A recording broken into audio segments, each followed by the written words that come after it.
Sir, Bihar में जिस तरह से लगातार कांग्रेस हमलावर है और वोटर को लेकर वोट हटाने को लेकर आरोप लगा रही है भाजपा। देखिए, संविधान ने प्रक्रिया बनाई है और संविधान प्रदत्त अधिकारों के तहत चुनाव आयोग चुनाव कराने, वोटर लिस्टों के संधारण करने, वोट लिस्ट में नाम जोड़ने और घटाने, इन सब के लिए एक संवैधानिक प्रक्रिया के तहत काम करता है। अनेक वर्षों से देश में इस तरह की प्रक्रिया चलती रही है, लेकिन अपनी अवश्यंभावी हार को देखते हुए,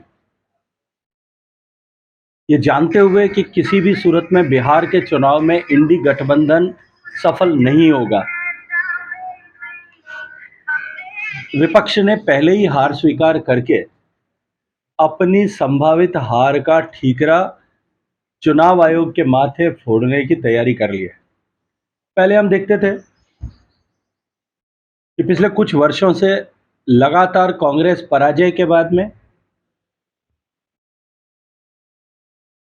ईवीएम मशीन पर प्रश्न चिन्ह उठाती थी। ईवीएम मशीन पर बार बार प्रश्न चिन्ह उठाने के बावजूद भी लगातार चुनाव हारने के बाद चुनाव आयोग की प्रक्रिया और उसकी व्यवस्थाओं पर प्रश्न चिन्ह उठाने लगी और अब वोटर लिस्ट पर उठाने लगी है। मुझे लगता है कि ये इस बात का द्योतक है कि उन्होंने इस हार को स्वीकार भी कर लिया और समझ भी लिया है। सर, आरयू में आपका कट बोर्ड लगा के छात्र संघ चुनाव की मांग कर रहे हैं, आपका बैनर लगा के। सर, क्या राजस्थान कहेंगे? यूनिवर्सिटी हाँ, बाकी नेताओं तमाम की नेताओं के लगा रहे हैं सर, विषय आपके मेरी लिए जानकारी में पर्सनली नहीं है, लेकिन मैं तो हमेशा ही इस बात का पक्षधर रहा हूँ और मैं छात्र संघ की राजनीति से की पैदाइश हूँ। मैं ये मानता हूँ कि छात्र संघ के चुनाव निश्चित रूप से होने चाहिए, समय पर होने चाहिए। सर, जिस तरह से बिहार में चुनाव हो रहा है तो बिहार में विपक्ष और किस तरह की स्थिति रहेगी? देखिए, निश्चित रूप से भारतीय जनता पार्टी विजयी होने वाली है। एनडीए गठबंधन बिहार में प्रचंड बहुमत से जीत करके सरकार में आने वाला है और उसके अवश्यंभाविता को देखते हुए विपक्ष अपनी छटपटाहट ये आजकल जो हो रहा है इसके माध्यम से व्यक्त कर रहा है। कांग्रेस लगातार मुख्यमंत्री जी पर पहले अलग अलग तरीके से सवाल खड़े करी, कभी षड्यंत्र, लेकिन अब नया चीज लेके आए हैं, परिवारवाद और पंडित के भी संबोधित किया। देखिए, मुझे लगता है कि कांग्रेस विपक्षी पार्टी होने के नाते उनका धर्म है, उनको उनका धर्म निभाने दीजिए। हम अपना राजधर्म निभाते हुए काम कर रहे हैं। देश और प्रदेश दोनों की डबल इंजन सरकार राजस्थान की प्रगति और देश को विकसित बनाने के लिए, देश की विकास की इस यात्रा में, इस अमृत काल में राजस्थान विकास का ग्रोथ इंजन बने, इसके लिए माननीय भजनलाल जी के नेतृत्व में सरकार कटिबद्ध है और पूरे प्राण और प्रण की ऊर्जा के साथ में काम कर रही है। सर, आज गुरु पूर्णिमा है तो हम चाह रहे हैं कि आप देखिए, निश्चित रूप से ऐसे सभी लोग, क्योंकि व्यक्ति अपने जीवन में बाल्यकाल से लेकर के नित्य प्रतिदिन निरंतर सीखता है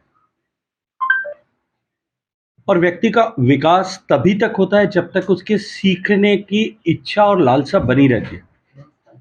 इस गुरु पूर्णिमा के अवसर पर ऐसे सारे लोग बचपन से लेकर के आज तक, जिन लोगों ने, क्योंकि ऐसा कहते हैं माता प्रथम गुरु होती है, वहां से लेकर के आज तक जिन लोगों से भी कुछ भी सीखने का अवसर मिला, उन सब के प्रति कृतज्ञ भाव से श्रद्धा व्यक्त करते हुए, मैं तो मेरे सारे गुरुओं जिन्होंने मुझे कुछ सिखाया है, सामाजिक क्षेत्र में, राजनीतिक क्षेत्र में, पारिवारिक क्षेत्र में, व्यक्तिगत रूप से, उन सब के श्री चरणों में प्रणाम करते हुए केवल एक आशीर्वाद चाहता हूं कि ये विद्यार्थी भाव विनम्रता के साथ हमेशा बना रहे। सर, मल्लिकार्जुन खड़गे जी ने साउथ में जो सीएम के दावेदारी को लेकर ये बयान दे दिया कि आला कमान तय करेगा, जबकि अध्यक्ष तो वही है। तो इस बयान को आप किस तरह से देखते हैं? देखिए, पार्टी इस बारे में मुझे लगता है कि कहीं कोई संशय की स्थिति नहीं है। कांग्रेस पार्टी में अध्यक्ष चाहे कोई भी हो, आला कमान एक परिवार मात्र होता है और कांग्रेस पार्टी के राष्ट्रीय अध्यक्ष की परिवार के सामने क्या हैसियत है ये सब लोग जानते हैं। ये तो केवल पार्टी तक का विषय है, चाहे इमरजेंसी के कालखंड में संजय गांधी जी का हस्तक्षेप हो या 10 साल तक यूपीए की सरकार में नॉन कॉन्स्टिट्यूशनल पोजीशन पे रहते हुए भी सोनिया गांधी जी और राहुल गांधी जी का जिस तरह से सरकार पर हस्तक्षेप था, कैबिनेट के फैसलों को जिस तरह से सरेआम मीडिया के सामने फाड़ा जाता था, संवैधानिक व्यवस्थाओं की धज्जियां उड़ाई जाती थी, वो लोग आजकल संविधान की किताब जेब में लेकर के घूम रहे हैं। ऐसी पार्टी के लोग ऐसी पार्टी के नेता जिन्होंने अपने पार्टी के कॉन्स्टिट्यूशन को भी कपड़े में बांध करके और अपने घर की छत पे रख दिया है और उसका मखौल उतारते हैं। वो देश के संविधान की रक्षा का संकल्प लेकर के संविधान के हत्यारे अपने वो चोला बदल करके और संविधान की रक्षक होने का ढोंग करते हैं। मुझे लगता है देश इन सब विषयों को जानता पहचानता है। इनके चाल चरित्र चेहरे अब देश के सामने बेनकाब हो चुके हैं, इसलिए राजनीति में निरंतर हाशिए पर जाकर के भी उससे भी कहीं कोने में सिमटते हुए जा रहे हैं। सर रेल मंत्री जी निश्चित रूप से हम सब की संवेदनाएं उनके साथ में है। मेरा उनके परिवार के साथ बहुत पुराना विद्यार्थी काल के समय का नाता रहा।